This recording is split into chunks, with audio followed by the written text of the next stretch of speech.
On the camera. Hey everyone, we're on Facebook Live here and Instagram Live. It's Emily Williams.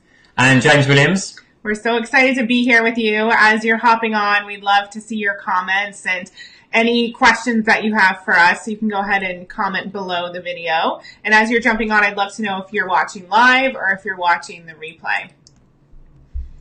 Cool, I see a few people hopping on here. And then let me pull up this screen here because I don't see, I don't know where the comments go with this software. Awesome. Okay, let me just pull it up on here too. So we're just going to get ourselves sorted here before we start sharing, and we're live on Instagram as well. So I say hi to those. And we've got some people on Instagram already seeing us. Hi everyone, how you doing? Awesome. So you guys are ahead of the game before the Facebook lot. So how are you all doing today? Lots of hearts. Lots of hearts. Hi everyone. Wow. Awesome. So we got lots to share with you all today, lots of value. We're going to be talking about some of the really important key elements to those that we serve in our program, and some of the key takeaways, the key struggles at the very beginning. So I'm going to talk to both of you right now. Awesome. So Havisa, our clients hi. are on. Hey, Havisa. Amazing. So this is our first Facebook Live together, which is kind of weird because we've been working together for a few years now.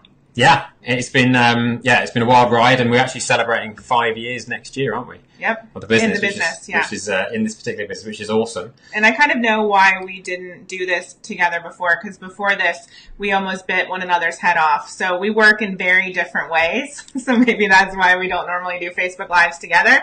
But we're going to make it happen for all of you. Yes, we will. So we decided to do 3 Facebook Lives over the course of a week because we really wanted to share some of the insights that we've learned working with some incredible women online, the most amazing entrepreneurs building their coaching businesses. And we want to share what's working for them, like real-time information about what's working now in the world of online coaching. And we have a lot of expertise between us. And so we're going to cover a lot of ground, and thought 3 days would give us more than enough time to give you tons of juicy information. That's right. What we wanted to start with was really looking at what those common struggles, those common objections, those common things that we see at the very beginning of people's journeys. Yeah, so here are some. We've literally done a survey within our community about what people are struggling with right now. So I want you to listen to all of these and see if any of them resonate with you. Hey, Courtney. So here's some of the biggest hang-ups around starting and growing a coaching business. So lack of strategy and launching training programs, self-sabotaging beliefs, fear and lack of clarity, not sure what niche to choose, problems getting clients and marketing across social media platforms, having clarity on your signature offer, not knowing how to get clients, not having the right tools to start a business, not knowing how to attract clients, guidance and support with talking to people and just dealing with all the downsides or roller coasters, accountability and overcoming doubt, how to create an online empire, my family doesn't support me in wanting to start a coaching business, confidence, and finally, I want to help as many people take bigger steps as possible, but what I need is more reach, and I don't know how to achieve that. So if you resonate with any of that, you are in the right place. And if you have any questions around building your coaching business that I didn't list out yet, any questions or struggles, then you're also in the right place. And so like I said, we feel like we have a lot of knowledge between us. So I cover business strategy and mindset and money mindset and coaching mastery. And James is a certified high performance coach and also does a lot of work around mindset and really helping people grow as entrepreneurs. So first thing I want to cover. So when I heard that James was going to become a high performance coach, I had this flashback to when my dad talked to me about leadership as a child. And I was like, oh my God, leadership is so boring. But thanks to Sarah Kaler from Soul Powered, I no longer feel that way. But that's really what I felt about high performance. I didn't know what it was. I thought it was just going to be like for corporate people. So can you explain what high performance actually is? Yeah, and I think that's a common misconception. We actually have a high performance coach listening to us right now, Havisa. And what really attracted me to it at the very beginning was that I knew I wanted to be a coach. I knew I wanted to be of service, but I didn't know how that was going to work. I was like, well, what's my expertise? How do I even know what I'm going to do. I mean, I love personal development, but how do I teach that? And I was listening to Brendan Machard, The Charge, and what I loved about what he talked about was that he really covered all areas of human development. So health, psychologically, physiologically, performance, productivity, relationships. And it wasn't just about this idea of peak performance, which is, doing all you can to reach that major goal and then crashing to the bottom and then doing it all again. That old style of just crash and burn until you're in your mid-30s and then retire. It was the idea of longevity and the idea of momentum, physically and mentally, looking at those highest performers in the world that not only are very, very successful in their careers, but also really successful in their relationships. They're happy, they're healthy, and they're actually living really happy, wonderful lives. And that really intrigued me because I knew I was interested in kind of doing a lot of the things, but not at the kind of mastery levels that we're talking about in high performance. And so I wanted to master that. And then through that journey, which I continue to this day, everything that I'm learning, everything that I'm mastering, I get to then pass that on down to those that really want to make more of their lives and have really amazing relationships at the same time.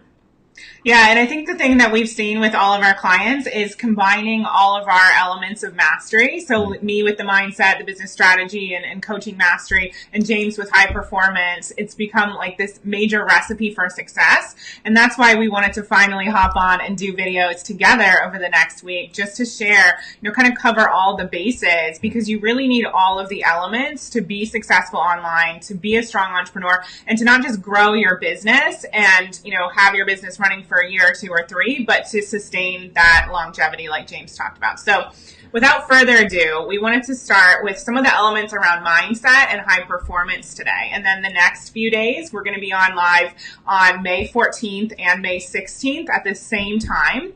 And we're going to cover the other topics, so business mastery and more of the coaching techniques, and also answer your questions along the way. So there's already a question. Avisa wants to know, when did the two of you decide to work together? That's a good story. Well, it was never part of the plan, really, but I think it was one of those things, like anything that's meant to happen, it evolved. And so, I was in a job that, it was a fantastic career, but something wasn't right for me. And Emily was like this fire rocket of enthusiasm and and drive. And she realized, okay, I need to be in the coaching industry. It's what she wanted to do. And, I listened to a lot of the initial calls with her and I was like, this stuff's amazing. What can I do in this industry? And I think then we realized that I needed a change, and Emily was starting this business. And I know the exact time. You know the exact time? Yeah, when I was in Australia and then went to Bali, I had a conversation with my coach about us hiring someone on the team. And she was like, well, James isn't, happy doing what he's doing. Could he just work for you? And I was like, I don't know how that would be. But we literally decided on the phone, thousands of miles apart, that we were going to work together. And when I got back, I think you had given in your notice. Yeah, I got a coach. So Sean Huber, if you're listening, good man. He challenged me to come up with that date. When are you going to leave then, right? And work with Emily. So even when I left, it wasn't clear. I mean, I knew I was going to become a coach, and I knew that that was going to happen, but it wasn't 100% clear how and why. And I just took the leap. And I think that's a lot of the trick. When you're really passionate about something and you know that it's something you want to make happen, even if you don't know the how and it seems really far off and impossible, you just got to jump and go for it. And that's what I did, and that's what we did. And it was as challenging for me as it was for Emily, because at the time she'd started this business, it's her baby, and it's like, basically you become the boss of your husband, and you have to give over control of a lot of what you've created. And that's hard regardless of who joins your team. But when it's your husband, and I just shared for everyone jumping on live, like this is our first Facebook Live together. And right before this, we literally were like at odds about the lighting. And so, there are moments where it's hard to work with your partner, but ultimately we wouldn't have it any other way. Mm-hmm. So thank you for that question, Havisa. And everyone jumping on live, we'd love to know where you're jumping in from, where you're watching from, and if you have any questions for us around building your online coaching business, definitely pop them in the chat. We'll be responding to them throughout the video if we can, but also afterwards when we go through all the comments when this video uploads. Mm-hmm.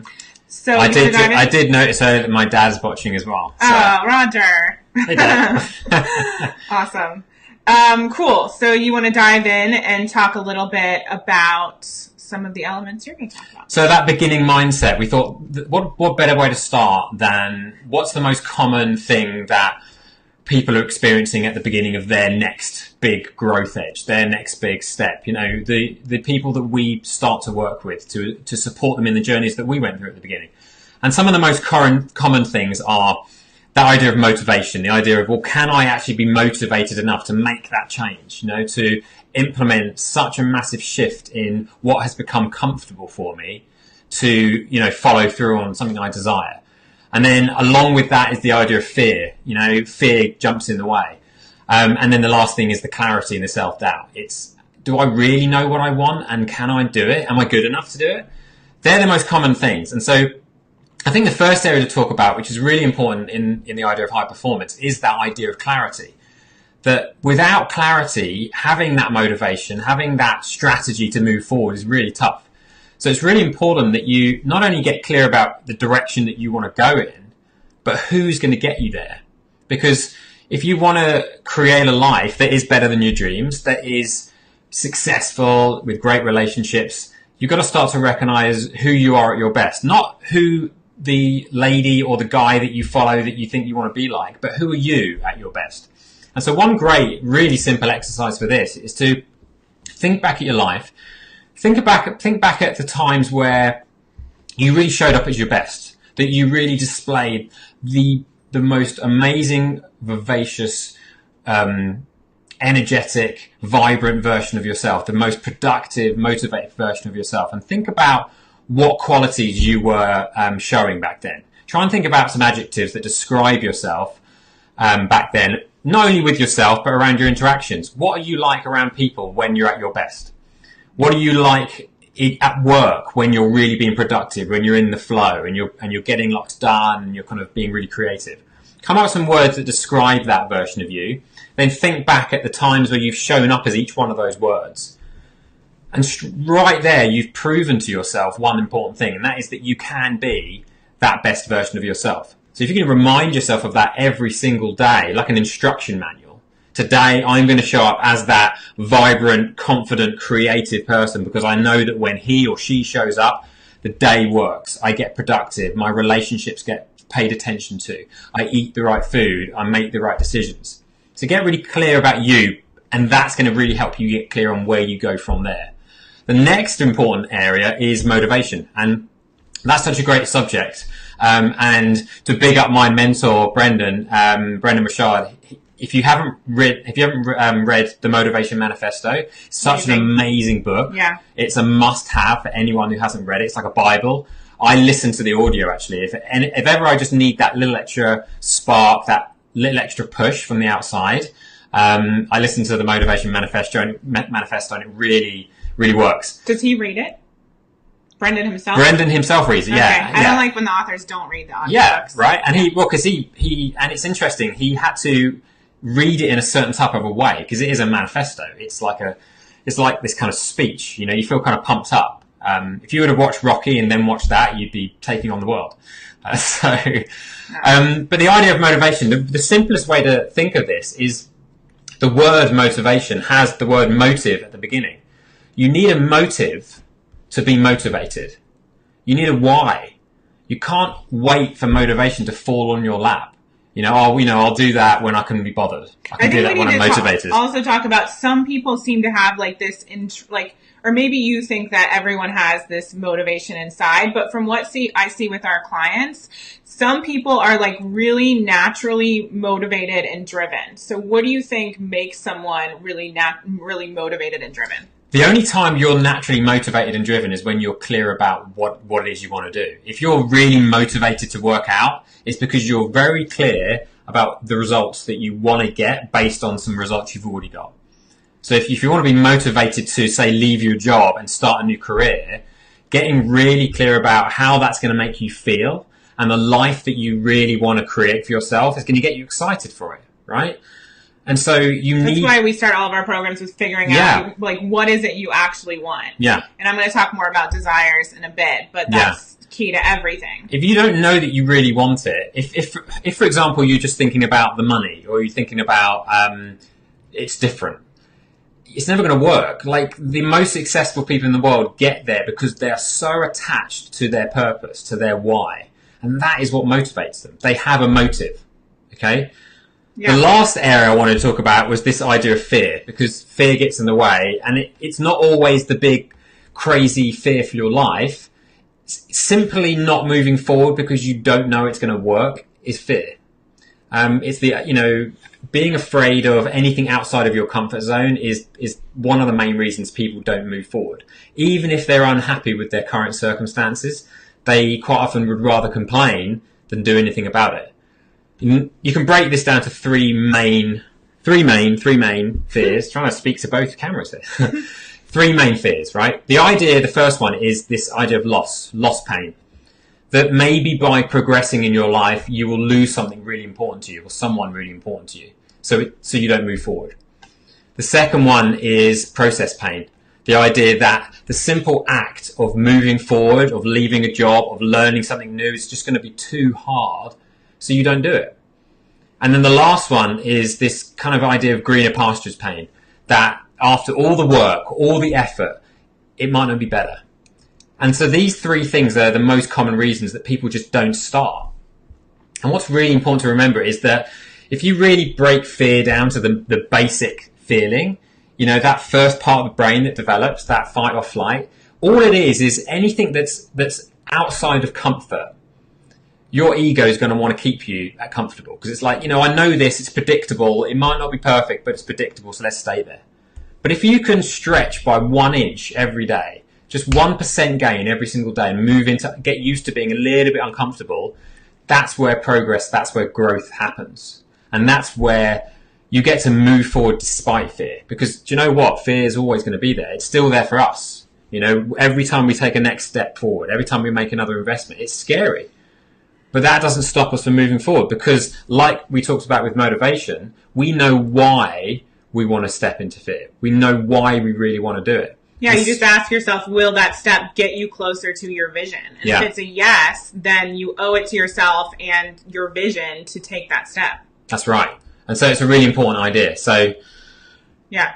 What do you want to say next? So I want to touch on some of the things that you talked about. So in terms of desire, so like I said, all of our programs start with desire, and we work with our clients on getting really clear about what they want. Because the truth is, like James said, you're not going to continue to move forward unless you know what you want. And I'm going to challenge everyone here to really to check in terms of what is your biggest desire right now and what is your goal? What are you working towards? Because so often people do have their big picture dreams nailed down, but they don't know what the immediate goal is, and they don't know what they should be doing. We hear this all the time. I don't know what I should be doing. I don't know how to move forward. But when you focus on that thing that you want, then you'll get clear on the actual steps to take. And what I find with women especially, I don't know if you find this with men or if you resonate with this, but for whatever reason, like, we don't trust our desires. And we think that they're not meant for us. They're not possible. They're too big. We can't tell anyone about them because people will think we're crazy. But there are so many things that you don't want to do. And you trust that. You just let those go. You don't put any intention on them. But when it comes to the stuff that you actually want, you make yourself wrong for it. And so that's where I really want to break down all of the barriers around desires that we have, that we've put up, ourselves, all these walls between us and what we actually want.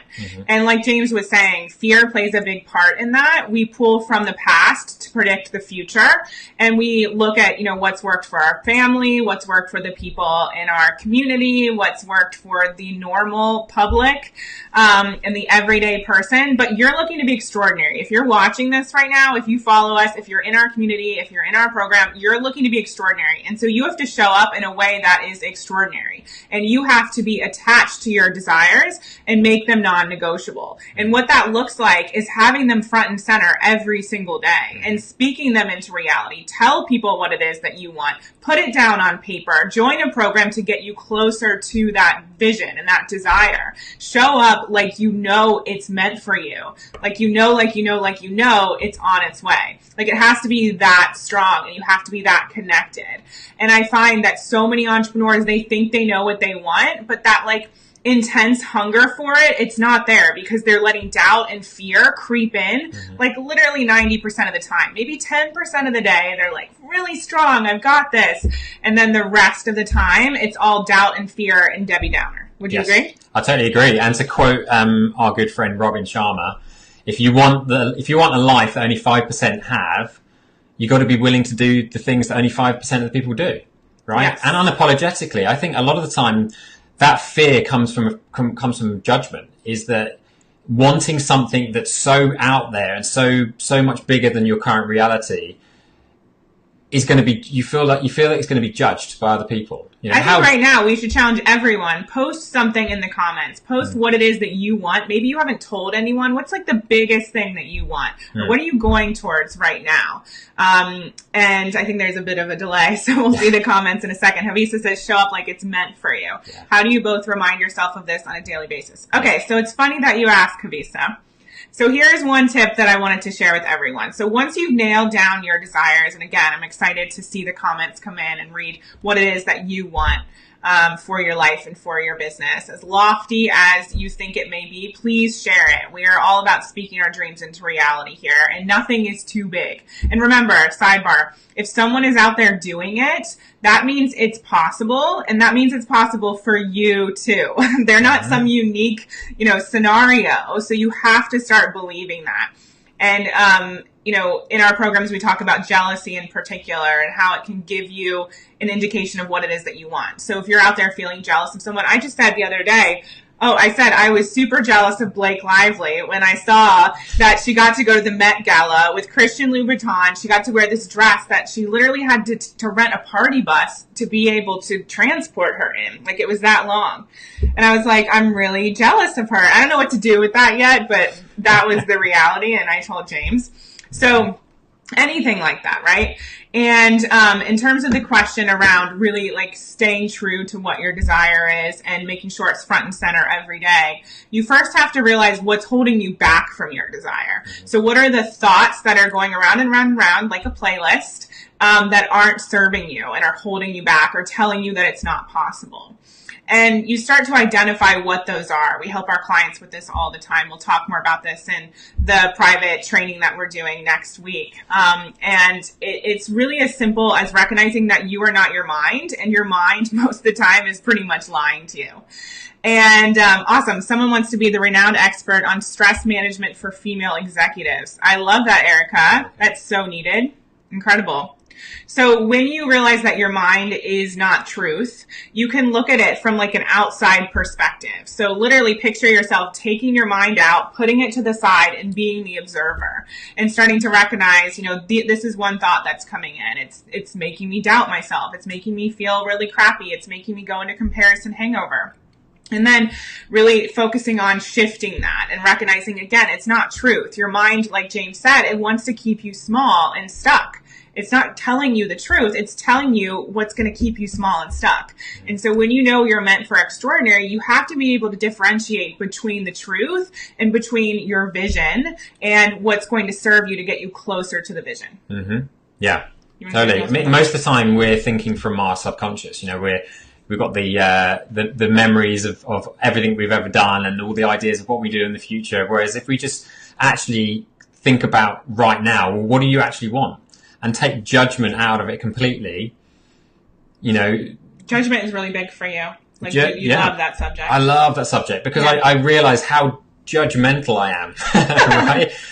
And I guess we all are, right? As human beings, we are judgmental. Any of you love Byron Katie, she talks about it a lot. And that idea of replacing judgment with curiosity, I got that from my good friend Wayne Purnell, who, if he's watching, love you, man. And Marla Mattinson taught us to say, I forgive myself for judging. Yes. Because whatever we judge, we block. Yes. Just FYI, if you're judging successful people, if you're judging me for wanting to be like Blake Lively, if you're judging me for wanting a lot of money or anyone else for wanting a lot of money, then you're blocking it. Because you yourself don't want to judge yourself. You don't want to hurt yourself, and so you're going to block it. Exactly. Judgment from the outside is just simply self-judgment, really.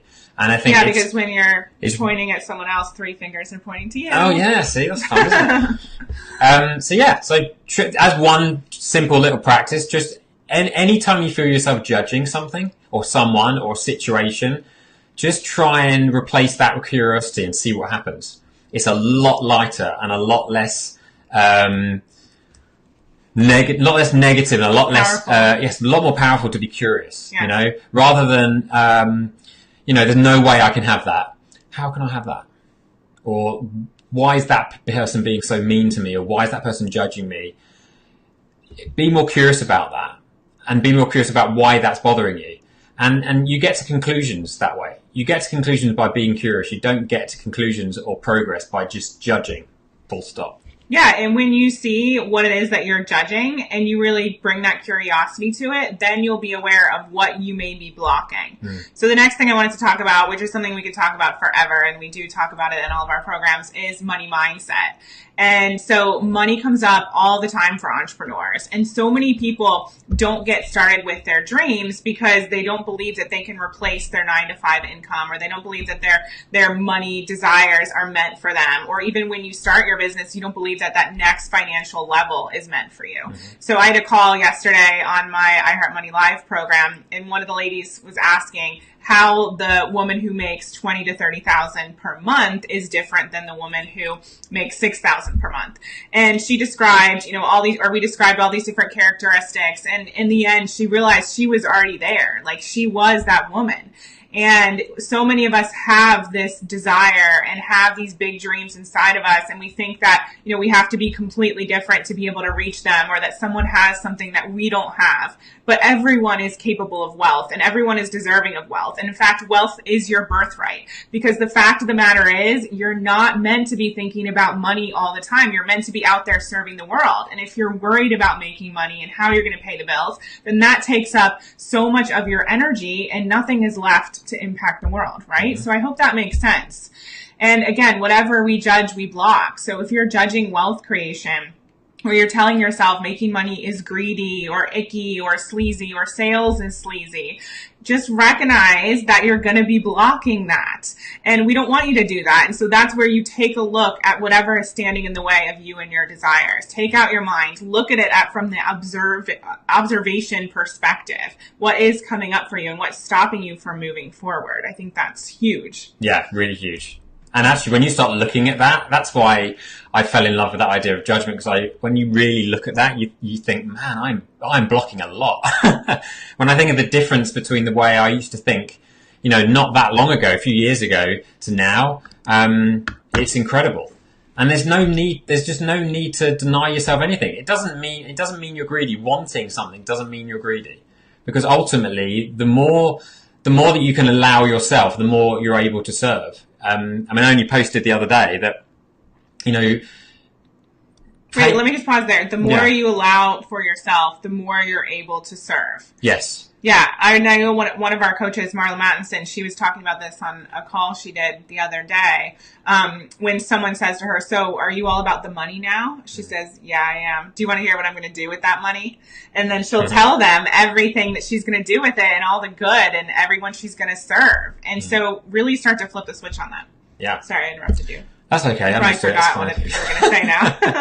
No, I haven't. It was in alignment with that. And the way I like to frame that is that at the end of the day, our most important client in life is ourselves. And that contracts for life, because the more that we serve ourselves and allow ourselves to be the best version physically, energetically, psychologically, our ability to then serve the people that we love, the people that we work with, the people that we serve indirectly is greater, right? It's all too common that people put themselves last and then end up just resenting everyone around them. Yeah. It's the reasons a lot of relationships fail. It's the reasons a lot of businesses fail. It's that if you can just focus on doing what you need to do to be the best version of you, to be the most effective version of you, then your ability to serve everyone else is much greater. And it's such an important point. And it's something we constantly are focusing on and trying to learn, because I know that's a place I fall every now and then. It's a place I used to go a lot. I've got to always remember that, if I'm not at my best, my ability to be a great husband, let alone be a great coach, is diminished. So I must pay attention to making myself physically and mentally the best that I can be every single day. Yeah, I love that. And the reason why all this is so important is because when you're building a business or when you're scaling or when you're going to the next level, you're essentially you want to make sure your foundation is really strong and stable and able to sustain what it is that you're building. And if you're building it on shaky ground, then it's only going to last for so long and it's only going to grow so tall. And so really focus on what it is that's beneath the surface, especially as coaches. We need to do the work on ourselves before we can serve others. And I don't think people recognize that. They think the next strategy is going to take them to the next level. And of course, strategy is important. We'll talk about that next week. But, there's so much more to success than what meets the eye. It really is beneath the surface. And I think a lot of people start businesses and don't actually recognize that. And the truth is, I can tell an entrepreneur who has done the mindset, I can tell the difference between someone who has done the mindset work and someone who hasn't. It's a huge, huge difference. And it's just essential to everything that we're doing. Yeah, really important. Want to do. Yeah. So the final thing I wanted to say around desires is just to really reiterate that they are literally dropped in. And something I've heard many people say is that an idea is there because it's possible and it's meant for you. And so when you have an idea, think of it. There is someone who I watched on Marie Forleo, Marie TV the other day, the woman who created Poopery, and she talked about how ideas are literally real. They're alive.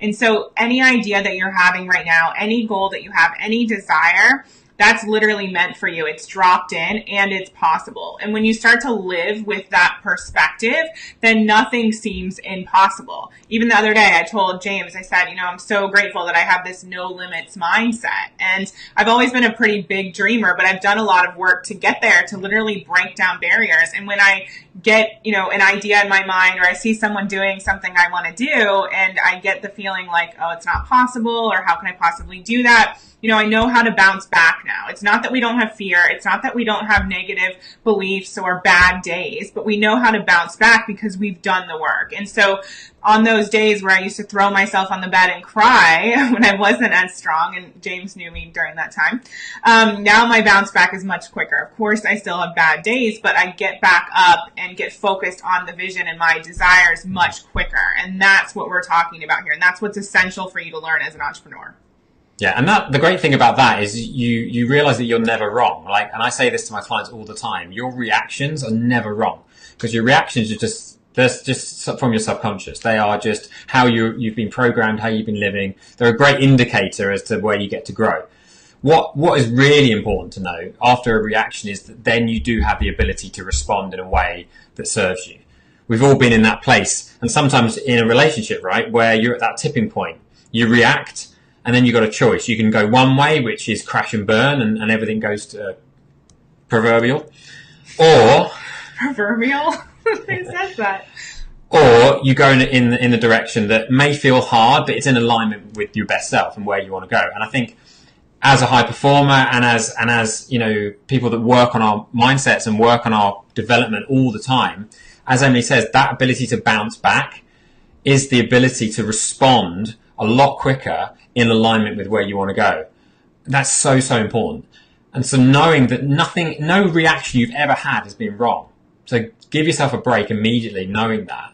And because you can't control the initial reaction, but you can control what comes next. Right. So you can control the response. And as soon as you get back to controlling the response, you shorten that timeline between reaction and response. You get to move fast. And Havisa's asking what really sets the person apart who has done the mindset work and who doesn't. So I'll answer from my perspective, especially with women. It's this element of being a victim. Mm-hmm. And so when something doesn't go right, there's a lot of blame that happens. Maybe they blame it on the kids or their family or their schedule or their health or their husband, whatever it is, there's no personal responsibility and they feel like the world is out to get them. Mm-hmm. The other thing is just this element of not having faith. And so for me, I've seen time and time again, even outside of my business, that things tend to always work out. And so when there are negative things happening or things feel like they're not happening your way, they are actually happening your way. They're happening for you, not to you. And so when you do the work on yourself and you have a more positive mindset, which by the way, I'm not a naturally positive person. I've had to go deep and do the work to be able to be more positive because I have a tendency to want everything all at once. And so when things feel like they're not working out, it's really, really hard for me to accept because I know what I'm capable of and I want everything like yesterday. And so I do have more of like a Debbie Downer personality. And so especially with women, like I said, I see that this lack of faith creeps in, and it often comes from fear or doubt or, lack of confidence. There's so much going on beneath the surface there. But those are really two of the biggest things I can think of. Yeah, and I agree with all of that. And I think the other thing that shows up with men and women, is how much time is spent either in the past or in the future. Yeah. Right? And what's really important about this is that, if you're one of these people that spends a lot of time in the past, you think about what you've done or what you haven't done, and you equate that to what is possible in the future. Oh, well, I've always failed there, or I've always been like that, or I'm just not like that. Always. I've always been like that. Yeah. Or you might be the sort of person that always spends a lot of time in the future, so therefore nothing's ever enough. It's like, well, I want to achieve this next thing, and I haven't achieved it yet. And so you're never satisfied, and because you're never there. You're always chasing that deadline and chasing the next thing and the next thing and the next thing. And so you're just not a satisfied person. I suffer from that. Yeah, and Emily suffered from that in the past and still does sometimes. And it's constant work, right? So what's really important to know is that when someone's not working on that and working on the mindset and working on trying to be present as often as possible, they're not moving forward because you can't do anything in the past. It's void of time. And you can't do anything in the future because that's void of time. So the more time you spend in those rooms, you're not actually progressing. You're procrastinating. The more time you spend in the present, saying, what can I do in this moment to actually move forward, the more you move forward. Yeah. And whether that's a practice in meditation or simply a practice in being present, in saying, okay, I'm with my wife right now, or I'm with you guys right now on Instagram. I'm not thinking about what's happening later. I'm not thinking about what happened earlier. I'm here right now. You might be thinking about what you want to say when I'm talking, though. I might be. Sometimes. The thing that I wanted to point out that I just caught myself do is I said I suffer from that. And so one of the other things we practice is conscious language. And this is something that when you do this work will transform your life. So if I were practicing conscious language right now, I wouldn't have said I suffer from that. I would have said I'm working on that. I'm working on it, but it's getting better, or something like that. That's really progressive and shows that it's developing, and it's not this heavy weight of I suffer from it, which is very finite, and it's something that's not changing. It's something that's really heavy. And so I can definitely tell the difference between someone who has done the work and who hasn't by the words and the language they use. Because your thoughts and your words create your reality. Right? And it's so true, right? If you're thinking about it all the time, it's probably going to be something that's going to creep into your life. And if you're saying it all the time, I mean, quite often you get a lot of people that come across as positive people, but they're not progressing because of the language. And it's so powerful, the way we talk to ourselves, by saying, I suffer from, or I'm always doing this. That's never going to change unless you decide to really look at your language. Great book on that is Conscious Language, Logos of Now. For anyone that is interested, that's a great book. That's a good one. I don't think there was anything else that I wanted to share. I feel like we've already gone 40 minutes. It was supposed to be a lot shorter than this, but we could probably be on here all day. Yes, we could. Especially me. I talk a lot. Yeah, he does. If my dad's still here, he'll contest. Yes. I don't have to say anything when we go out to dinner. It's literally just the two of them talking. So we're hosting a private training next week on Thursday, May 17th at 5 p.m. London time and 12 p.m. Eastern. We'd love for you to be there. All you have to do is go to ihmltopcoach.com and apply, and then you'll be able to save your seat and get all the information about the private training. And this is for people who are interested in potentially working with us in our coaching program, iHeart Coaching, which is for new and aspiring coaches. So if you're looking to start your coaching business, it's awesome for you. It's step by step. We'll tell you more about it. And if you're looking to scale and grow your business, it's also perfect for that. So we'd love to see you apply so we can give you even more information like this. And then we have 2 more trainings next week that are completely complimentary. You don't have to apply. You don't have to do anything. You just have to show up at the same time on Monday next week and on Wednesday. So we're so excited to see you there. We'll be talking about business strategy, what's working really, really well for our clients right now, what's helping them get big results in the coaching industry and coaching mastery, and probably answer a lot of other questions. So feel free to comment below this video. We'll be answering those later today and tomorrow. And if you have any questions at all, just let us know, and we'll look forward to seeing you on the next Facebook Live. We'll see you soon. So it's kind of fun. And don't forget the Instagram people down here. Hi guys. I hope you could hear. I saw my cousin on there. If anyone had any problems hearing, just let us know, and we'll make sure to move the camera closer next time. But I hope that you all got a lot out of this training, and we're looking forward to speaking to you very, very soon. And Talisa said just share the link. The link should be above this video, but we'll also put it in the comments. It's ihmltopcoach.com. So, yeah, I love seeing all these amazing women. Hey, Meadow. Hey, Meadow. Meadow's amazing at Facebook Live. She is. Yeah. Okay, guys, have an incredible day. I'll look forward to talking to you next time, and we'll have to do this more often. It's kind of fun. Yeah, it's kind of fun. See you soon. Okay, bye, guys. Bye.